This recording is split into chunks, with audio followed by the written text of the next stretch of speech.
This is the Microschool Minute, your weekly dose of microschooling news and events. In this week's edition of the Microschool Minute. A historic wave of universal school choice legislation is sweeping across the United States, with states like Arizona, Florida, and Iowa leading the charge by expanding Empowerment Scholarship Accounts, ESAs. These programs allow families to redirect public education funding toward customized learning environments, including private tutoring, homeschooling materials, and microschool tuition.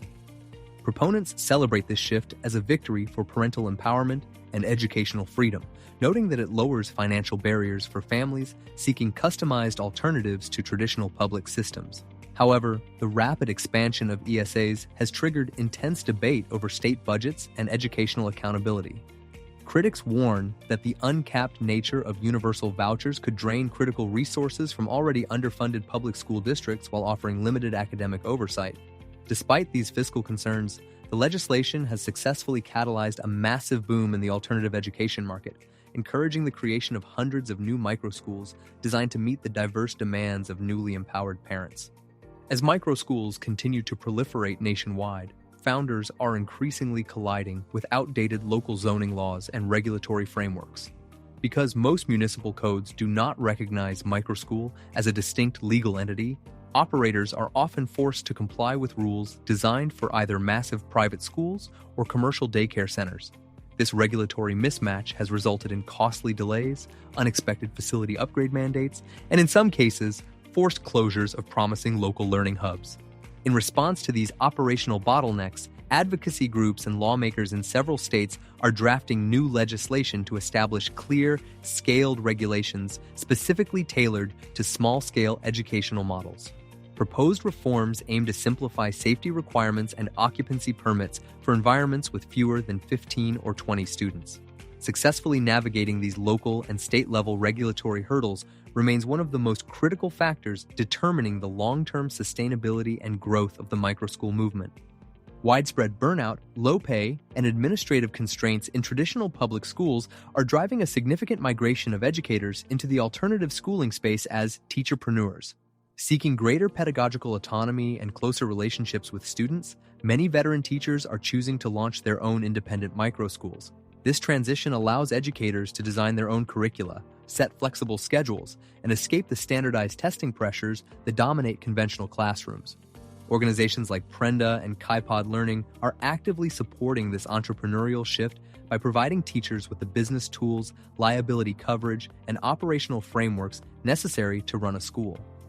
While managing the business side of a microschool presents a steep learning curve, many former public school teachers report higher job satisfaction and improved student outcomes. This growing cohort of teacher-led microschools is redefining the teaching profession and offering a highly personalized model of education. Black, Latino, and Indigenous families are increasingly enrolling in microschools that offer culturally affirming education, representing a noticeable demographic shift in alternative schooling. Many of these families say they are seeking refuge from conventional public schools where their children have historically faced systemic decline and low expectations. These specialized learning hubs are often embedded directly within urban communities, relying on local leaders and culturally responsive teaching methods to help close educational achievement gaps. By prioritizing representation and community values, these alternative models are proving that personalized, small-scale education can offer an effective approach towards academic equity. As enrollment rises, these schools are demonstrating the power of tailored environments to help all students thrive. The alternative education sector is experiencing a major surge in growth, fueled by substantial financial backing from philanthropic organizations and venture funds. Major grant makers like the prestigious Yas Prize are distributing millions of dollars annually to support innovative, non-traditional learning models. These funding opportunities have allowed grassroots microschools to scale their operations, hire specialized staff, and offer generous scholarships to lower-income families. This philanthropic influx acts as a vital bridge for alternative models operating in states without taxpayer-funded school choice programs. By lowering startup costs, these grants enable passionate educators and parents to launch educational experiments that might otherwise be financially unfeasible. However, experts note that relying solely on short-term philanthropic grants presents long-term sustainability challenges, underscoring the ongoing need for diverse and stable revenue streams. New numbers show that decentralized microschooling is maturing into a highly organized industry as national networks expand their footprints. Rather than operating as isolated pods, modern microschools increasingly function as part of larger collaborative ecosystems that share curriculum resources, branding, and administrative support. This network model allows individual founders to maintain local autonomy over their classrooms while leveraging the collective strength of a nationwide brand. This collaborative approach has significantly lowered the barriers to entry for new operators, transforming microschooling from a niche homeschooling trend into a scalable educational alternative. By offering standardized platform support, these organizations help local guides navigate everything from student recruitment to parent communication. As these networks scale, they are proving that microeducation can achieve broad national reach without sacrificing the highly personalized touch that defines the model. Traditional public schools are increasingly struggling to accommodate the unique needs of neurodivergent learners, prompting many families to seek out microschools as a supportive alternative. Students with ADHD, autism, dyslexia, and sensory processing differences often thrive in small group settings where classrooms are quiet and instruction can be tailored in real time. Microschools offer the flexibility to adjust pacing, incorporate sensory breaks, and design highly individualized education plans that public schools often cannot provide due to staffing shortages. By prioritizing specialized pedagogical approaches and social-emotional development over rigid testing schedules, these environments help neurodivergent students rebuild their academic confidence. Educators in these settings emphasize self-paced learning, hands-on projects, and peer collaboration, turning school into a source of joy rather than stress. The growing demand from parents of neurodivergent children is rapidly establishing special needs customization as a cornerstone of the broader alternative education movement. In many rural areas of the United States, geographic isolation and school consolidation have created educational deserts, leaving families with few options beyond a single, under-resourced public school. Microschools are emerging as an innovative solution to this challenge, offering rural communities a way to establish high-quality learning hubs without the massive overhead costs of traditional schools.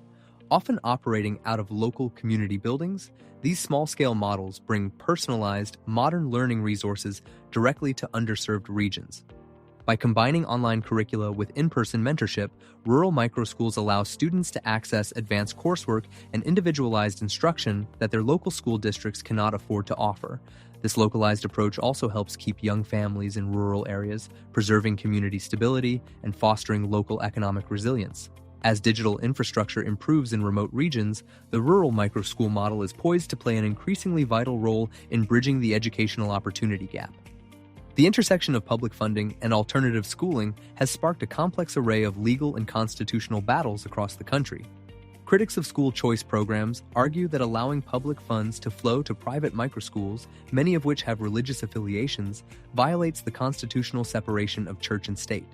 Conversely, proponents argue that excluding religious or alternative schools from state-funded voucher programs is discriminatory and infringes upon parents' fundamental rights to direct their children's education.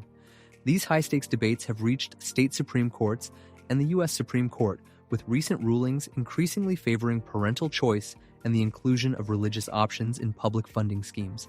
As the legal landscape evolves, the outcome of these cases will shape the regulatory boundaries of alternative schooling for years to come.